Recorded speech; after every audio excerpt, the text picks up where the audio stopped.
Here in the United States, the IRS announced that they're going to be utilizing facial recognition for IRS, Internal Revenue services.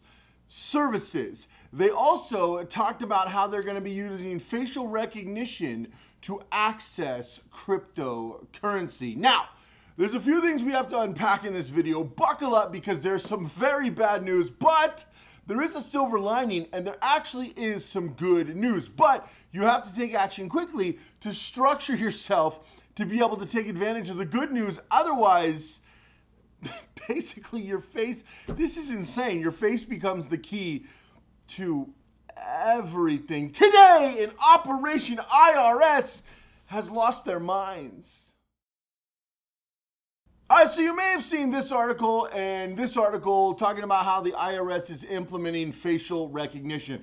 A lot of people in the privacy space are freaking out. Now, why is the IRS doing this? Well, why do they do anything?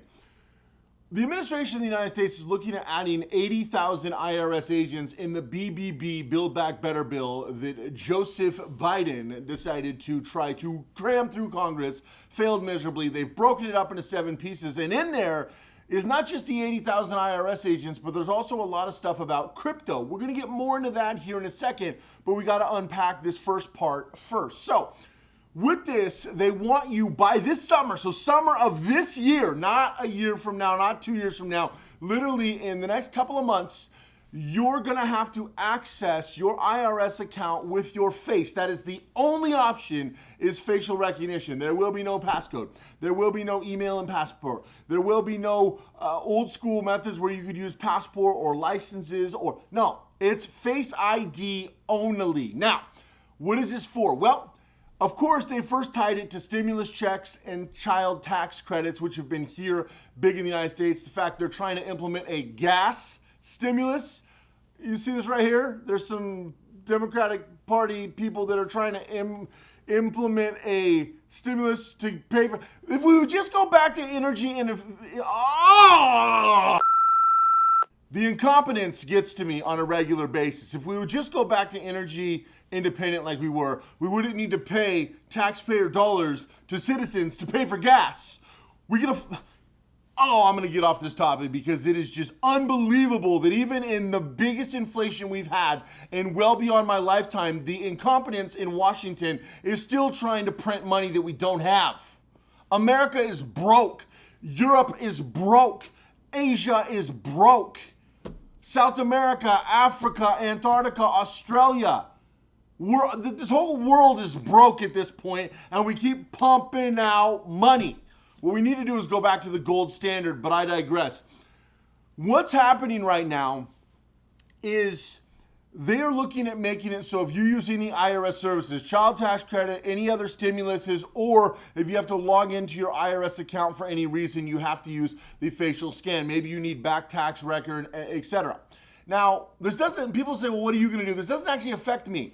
My accountant handles my taxes, and then I've actually talked to 2 accountants that I work with recently. And if you utilize an accountant and you keep your own record keeping like you're a business or a responsible adult, it doesn't actually affect you what's going into effect. Now, if you're trying to access these portals in the future, it will affect you. So anything you do with the IRS, it will affect you on their portals. But if you keep your own records, it really doesn't affect you right now. Will it get worse later? Will eventually they try to implement it where you have to do a face scan to file taxes? Maybe, but that's not on the docket right now. Also, this doesn't affect offshore companies. So a lot of people ask, well, does this affect people who have ghost companies? No, it doesn't, which is incredible. So my clients who are building ghost companies, it actually doesn't affect you, which is awesome because of the way this is being structured. So really, it's affecting people who get stimuluses and people who are trying to access the IRS portal. However, it gets worse because this is a beta program that they're pushing out right now. So if you're accessing the IRS portal for anything, which an estimated 112 million people used the IRS portal last year. So basically almost half of all the adults in the United States. So it is a big deal. However, privacy concerns, massive. Also, the problem is you can see right here, they're using a third-party company, meaning they're gonna sell your data. What data? Emails, addresses? Your face! facial recognition. Now, they're implementing services like this in Europe, in Australia, and Asia. In Asia, you're SOL. You cannot get out of this. If you're going through this in Asia, because they're going to implement your face scan into your social credit score. But if you're in Europe, or you're in Australia, or you're in Canada, similar to the US, if you have a ghost company, you can actually get out of this. Why so many people are going ghost. Check out the first link down below if you want to learn how to become a ghost right now, because it's becoming more vital than ever. But it's why so many people doing this is because then the way your structure is set up, you won't have to go through this, which is awesome. But a lot of people with this new social credit score system are just opting in. They don't understand what they're opting into, but they're just opting in willy-nilly. Very, very bad move, because your information is not going to the IRS. It's going to a third-party company. Of course, your biometrics, unchangeable data, and they're just giving it willy-nilly to this third-party company that's going to keep it safe.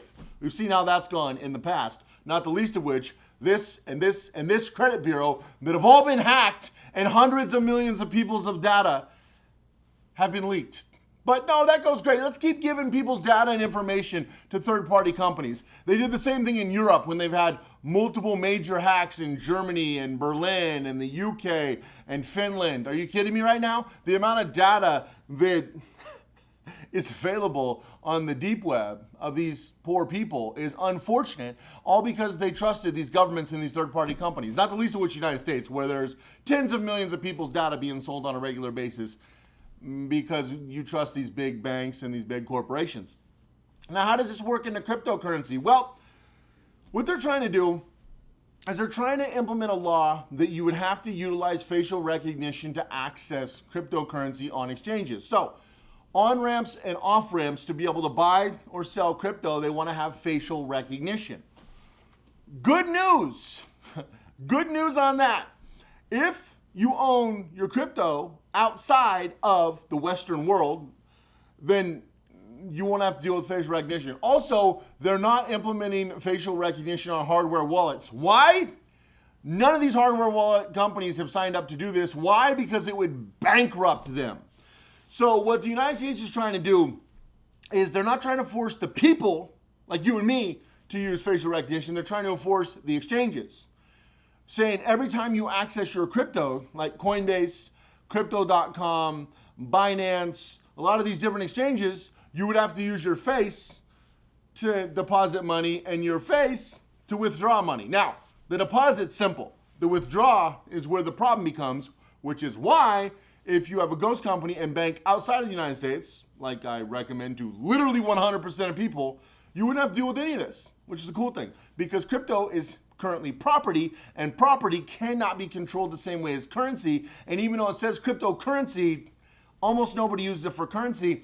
And the way around this is don't use your crypto for currency in the US. Now, stable coins are pegged to the dollar, so when you use your currency, you use stable coins. This doesn't actually affect Bitcoin, Ethereum, or, well, privacy coins. There's nothing they can do because they can't even figure out how to crack them, coins like Monero, so that's a whole separate topic.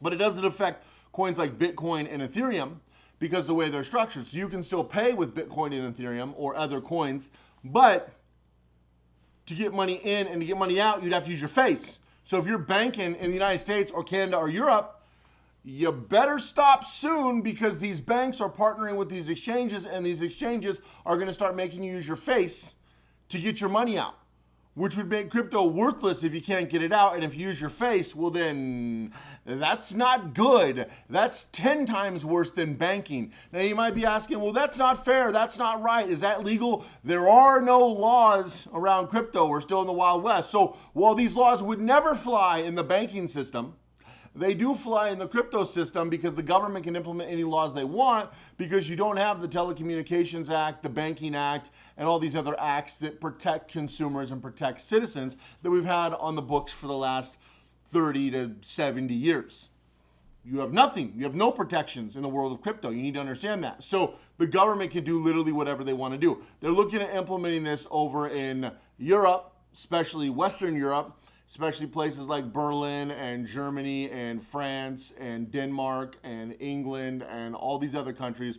They're also implementing this in the Middle East right now, places like Saudi Arabia, places like Afghanistan, places, I guess, all through the Middle East are looking at this, and also Eastern Europe, places like Ukraine. Ukraine is having a serious problem. Obviously, we know what's going on in the world over there. Russia is looking at pivoting into Bitcoin because of the massive decline of their currency. And so the United States is going to enact wartime laws against crypto, and also Canada, Australia, and Europe is going to follow suit so they can take control of crypto and control of you.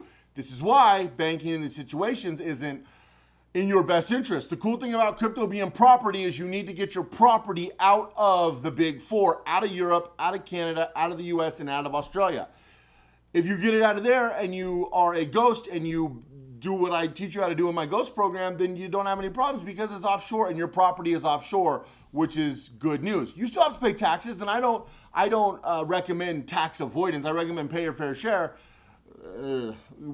Taxes are obviously illegal, but the fact is we have laws on the books right now, and I'm not recommending to anybody tax avoidance or not paying your taxes. What I am recommending is protecting yourself and not going along with these dictator-style laws, and I'm helping you guys with the loopholes around these laws. So I wanted to tell you guys about that, break that down, because I've been getting a flurry of questions. Is this a problem? Yeah, it's going to be a big problem.